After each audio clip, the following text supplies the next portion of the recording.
Hello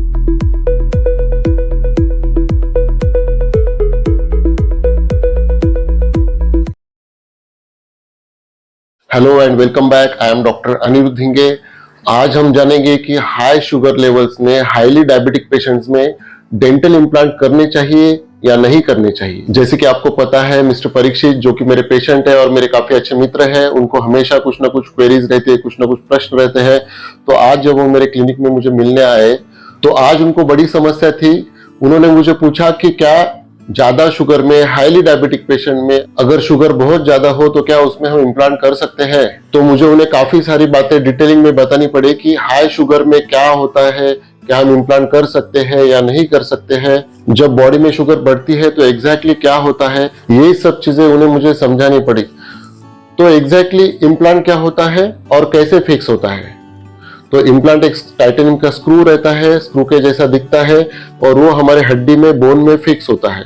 तो आज implant के काफी सारे टेक्निक्स है, काफी सारे टाइप्स के इम्प्लांट है, काफी सारे नए नए टेक्निक्स डेवलप हुए हैं। जैसे कि कन्वेंशनल इम्प्लांट है जो नॉर्मल बोन में फिक्स होता है।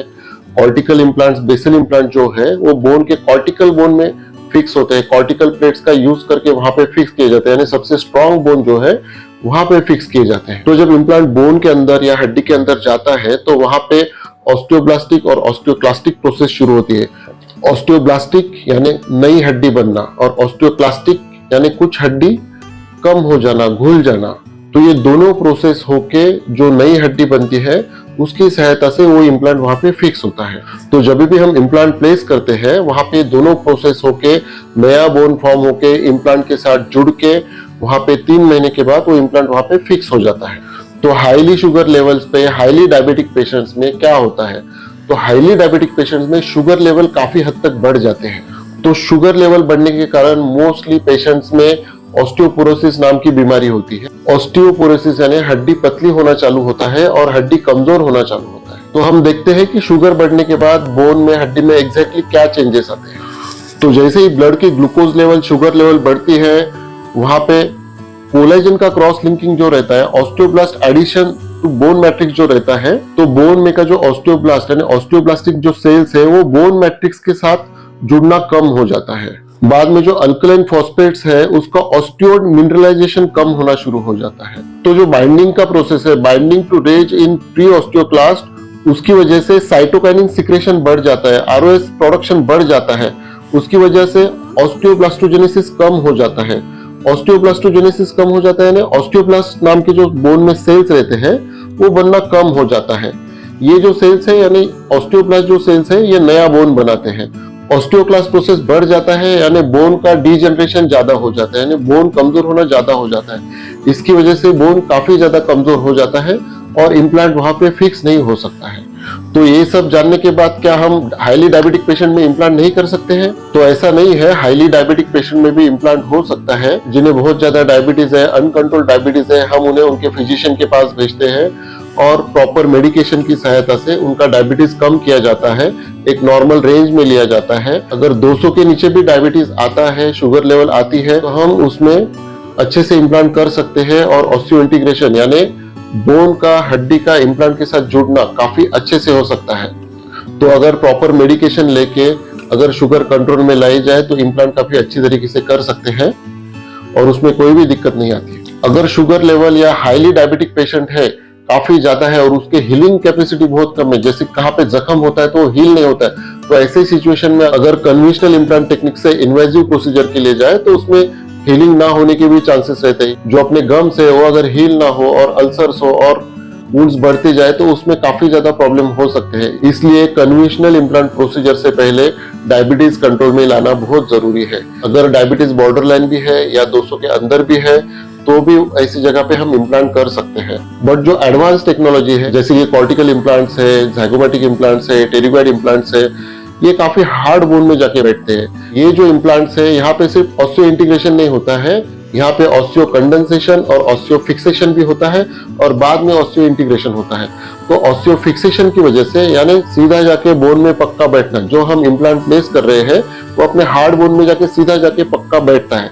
तो ऐसे इम्प्लांट्स के लिए थोड़ा डायबिटीज ज्यादा भी हो थोड़ा शुगर लेवल ज्यादा भी हो तो ऐसे कंडीशंस में हम इम्प्लांट कर सकते हैं।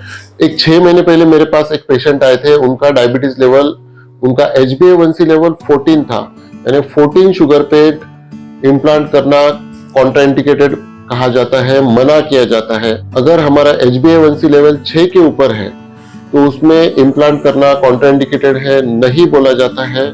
फिर भी पेशेंट की काफी इच्छा थी और पेशेंट को पक्के दांत चाहिए थे। पेशेंट का कहना था कि डॉक्टर मेरे पास काफी सारा पैसा है बट मैं खा नहीं पाता हूँ, मुझे खाने के लिए दांत नहीं है और कुछ भी हो जाए मुझे खाने के लिए दांत चाहिए। तो हमने उनसे डायरेक्टली कहा था कि इतने ज्यादा डायबिटीज लेवल पे इम्प्लांट फेल भी हो सकते हैं, तो इसमें आपकी एनर्जी, आपका समय और आपका पैसा वेस्ट जा सकता है।